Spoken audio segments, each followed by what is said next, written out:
cassant sa 89e voiture, Gilles Delamarre vient de commencer sa 12e démonstration, où l'art et la manière de ne pas mourir à 100 à l'heure au volant d'une automobile. Bon, vous n'avez pas un tournevis, Joseph, ça va pas, ça. Une voiture maintenant, si vous voulez. Hein. Allons-y. Pour lui, désormais, c'est presque de la routine. Pour tous les automobilistes, c'est une chance de survie.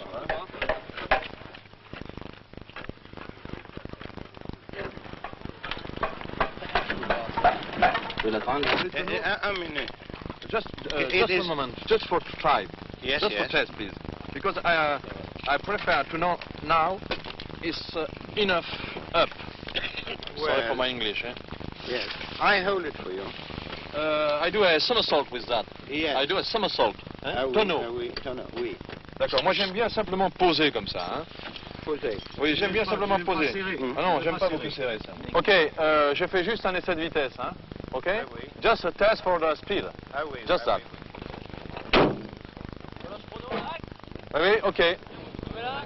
Il s'agit de savoir si la ceinture de sécurité mérite véritablement son nom.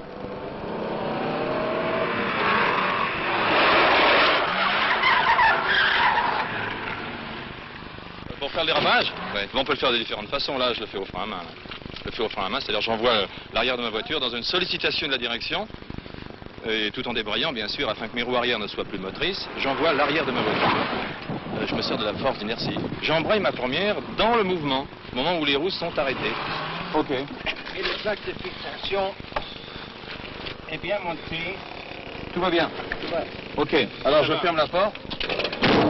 Bien fermé. C'est bloqué. Je peux faire Les vitres baissées, hein. toute vitre baissée. D'accord. Et le boucle. La boucle Engagé. est enclenchée. Je serre un peu, si vous voulez, voilà. Ben, pour moi, ça va très bien, je suis prêt. La boucle, Hein? ça va? Oui, oui, tout va très bien. Bon, eh bien parfait. Ok, Gilles. Objectif, une traction avant à 80 km/h.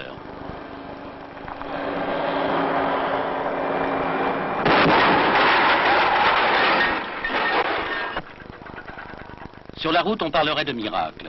Mais regardez plutôt les yeux du conducteur.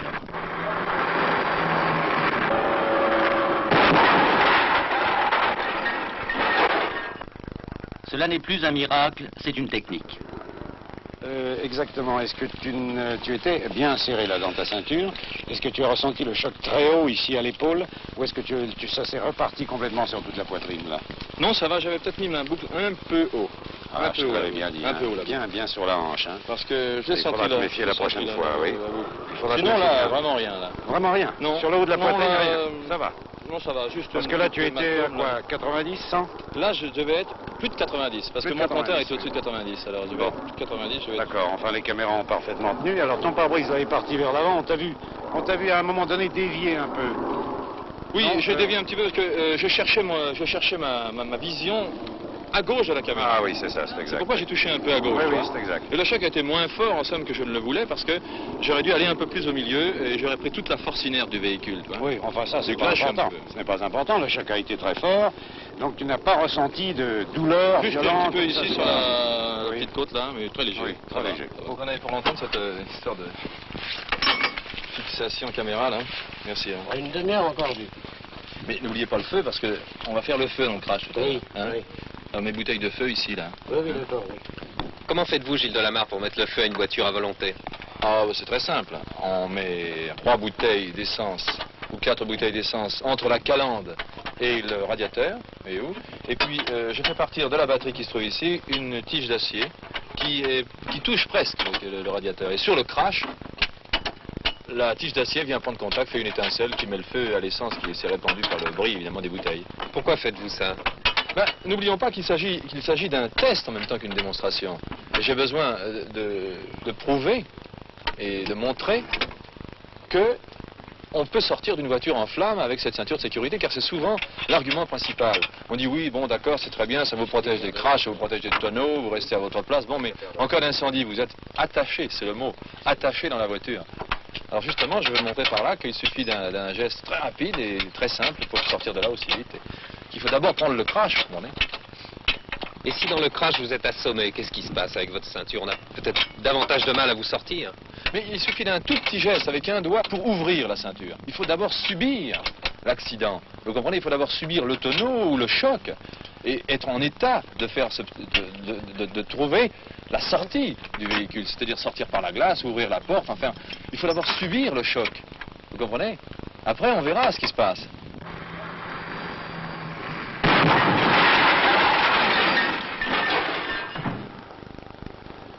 Entre la vie et la mort, l'expression tant galvaudée prend ici toute sa saveur macabre, de même que celle évoquant les secondes qui semblent durer des siècles.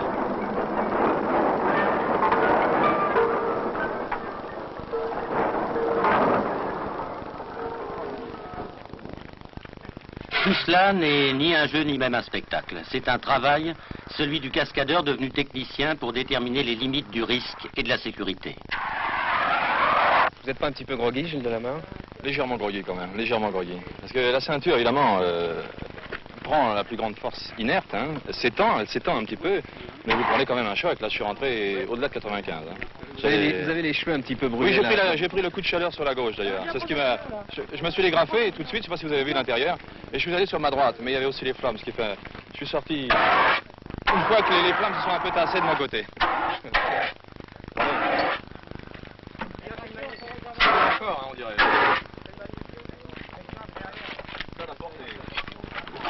Ah non, ça va. Cette casquette, Regardez le volant, je l'ai tordu. Vous voyez où le volant? Le volant, je l'ai tordu avec mes bras. Parce que malgré tout, vous servez un peu de vos bras quand même. Hein. Et sur l'impact, il a quand même souffert. Il a quand même souffert. vous n'avez pas touché le volant avec le reste de votre corps, c'est Ah non, seulement non, c'est uniquement les bras qui ont fait ça. Vous vous rendez compte de la force que vous déployez inconsciemment?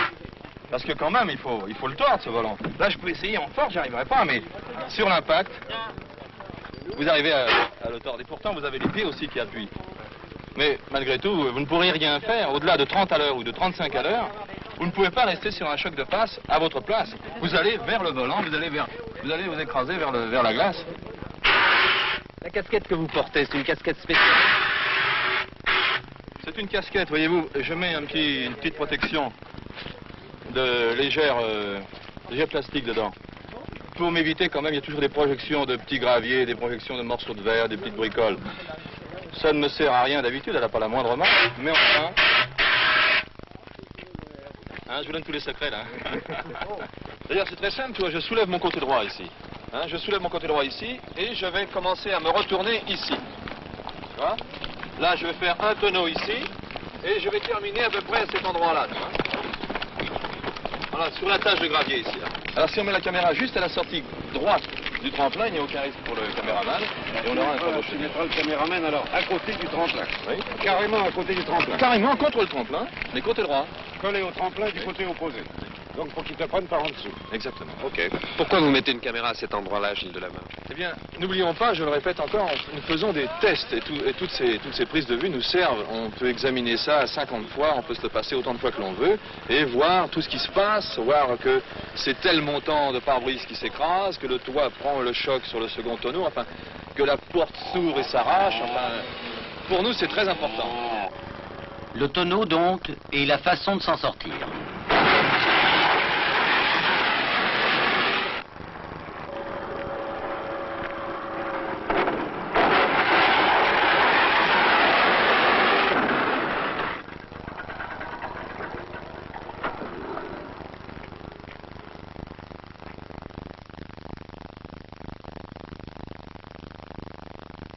CQFD.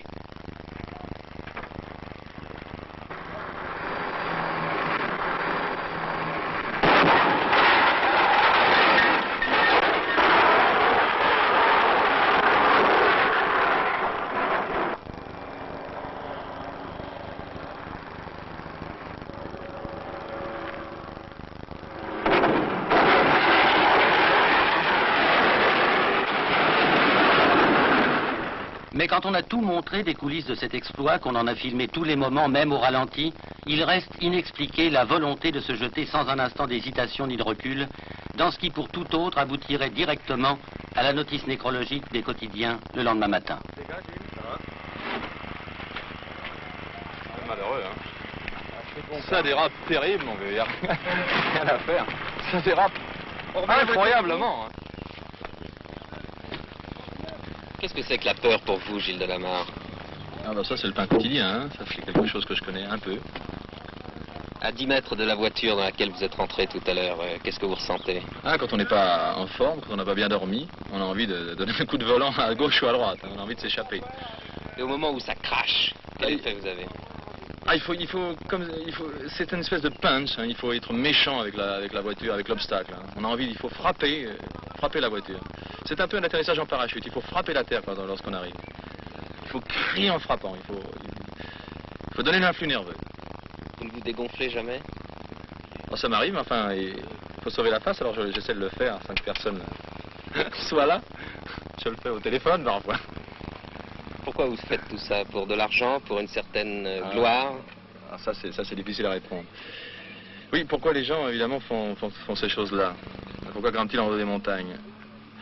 Évidemment, c'est d'abord, ça c'est l'orgueil qui nous mène, ça, évidemment, pour 99 centièmes. Bon, on peut dire que, évidemment, on peut dire bien des choses, que je fais ça parce que je veux aider mes semblables à acquérir un peu plus de sécurité dans leur vie quotidienne. Ça serait pas très vrai, faut être bien sincère. C'est pour de l'argent, oui, bien sûr, c'est pour de l'argent. C'est de la paresse, parce que je veux gagner ma vie comme ça, brutalement. Je gagne très rapidement ma vie, si vous voulez, en faisant ce que je fais aujourd'hui. Et ça m'évite tous les matins d'aller dans un bureau ou d'aller gagner ma vie plus simplement, enfin. Hein, il y a tout ça. Non, il y a des sensations fantastiques, des émotions extraordinaires. Lorsque vous avez fait quelque chose comme ça, ou que lorsque vous avez fait un saut en parachute difficile, vous vous sentez un peu comme purifié. Il y a un grand silence, et on essaie de comprendre.